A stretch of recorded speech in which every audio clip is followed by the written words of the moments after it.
Betapa kasihan gadis kecil ini. Karena keluarganya berutang, dia malah dibawa menjadi jaminan, dipisahkan dari ibunya. Kemudian, dikirim ibunya untuk melunasi utang.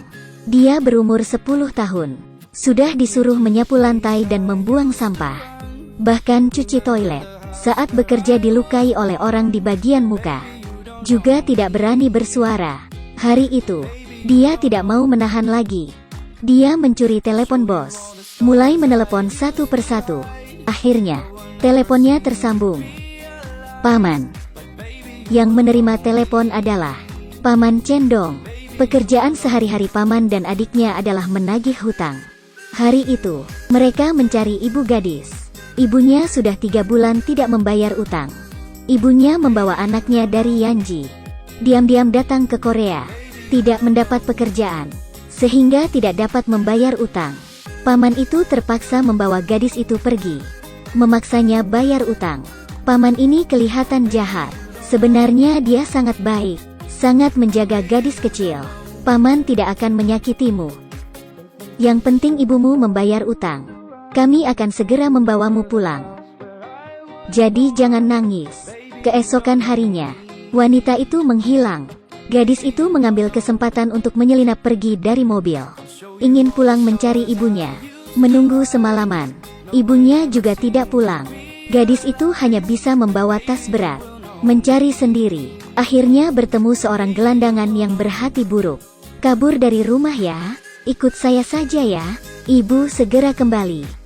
Saat darurat, paman menendang gelandangan itu. Menolong si gadis.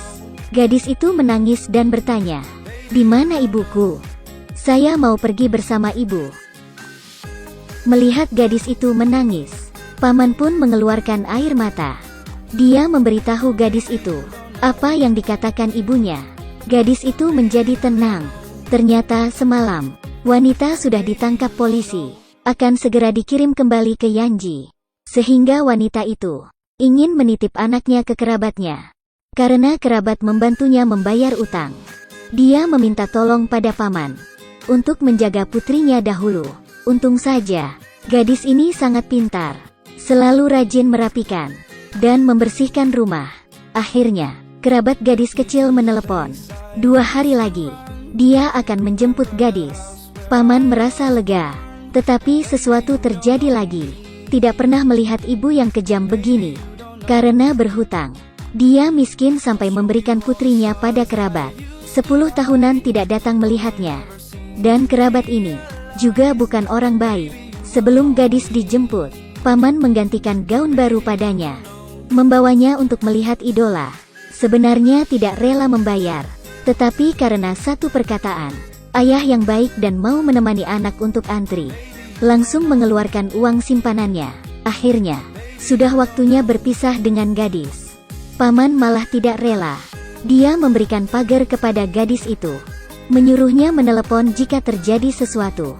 Kemudian, berdiri lama, melihat kepergiannya. Beberapa hari setelah itu, paman tidak fokus bekerja.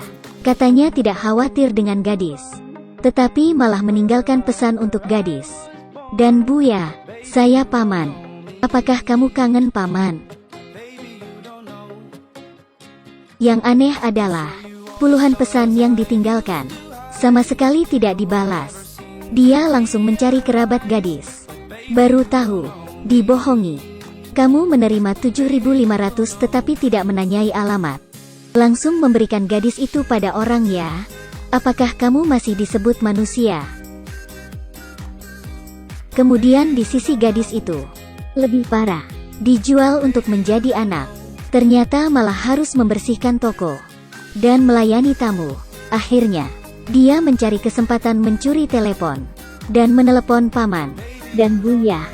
"Paman, paman, apakah kamu tahu alamat rumah sekarang? 300 Bang Jundong, Taungu, Busan. Hotel Cha Cha Cha. Kamu tunggu di sana, saya segera pergi." Paman yang sudah tahu alamat segera pergi. Akhirnya ketemu gadis itu. Melihat muka gadis yang asal dirawat, paman sangat sedih dan marah. Demi membawa pulang gadis, dia menjual mobil dan membawanya untuk perawatan muka. Keduanya menjaga gadis bagaikan anak kandung, ingin menyekolahkan dia. Tetapi gadis itu tidak memiliki identitas lokal. Tidak ada sekolah yang mau menerima, kata guru, kecuali kamu ayahnya. Tetapi gadis tidak mau, karena dia takut setelah ibunya tahu. Tidak senang, adik paman memberitahu gadis, menyuruhnya sekolah, juga harapan ibu. Sehingga gadis pun menyetujui. Paman dan adiknya menemukan pekerjaan tetap, mulai belajar menjadi ayah yang baik, antar jemput sekolah, menyiapkan makan untuknya, dari yang jelek sampai yang profesional. Bangga jika gadis itu mendapat nilai 100. Sampai kuliah, mereka hidup bersama, tenang dan bahagia, sampai ibu gadis muncul lagi. Ketenangan itu hancur. Sebuah kecelakaan, paman hilang. Pencarian gadis selama 10 tahun tidak ada kabar. Dan semuanya, karena sebuah telepon ibunya. Ibu yang membuangnya selama 10 tahun. Tiba-tiba ingin mencarinya. Bagaimana pilihanmu? Setelah paman menerima telepon, langsung membawa gadis ke Yanji. Gadis merasa asing dengan kampungnya, dan juga mengeluh tentang ibunya. Tetapi di saat dia melihat ibunya, tidak mengatakan apapun. Semua kebencian pun hilang. Ternyata ibunya sakit parah. Waktunya sisa tidak lama lagi. Dia tidak berharap putrinya tinggal, tetapi malah meminta paman untuk mencari ayah si gadis. Tanpa ragu paman langsung mencari, dan juga membawa gadis mencari ayah kandungnya. Kemudian berdiam di kamar si gadis dengan sedih, karena dia tahu hubungan darah tidak bisa diubah sama sekali. Di saat ini, si gadis menelepon. Halo, ayah. Kenapa Anda pergi membiarkanku sendiri? Ayah yang mengantarku juga harus menjemputku pulang. Ini pertama kali si gadis memanggil ayah. Paman terkejut. Kemudian Etnan senangnya mengendarai sepeda motor, berencana menjemput putrinya. Tapi kecelakaan itu juga terjadi.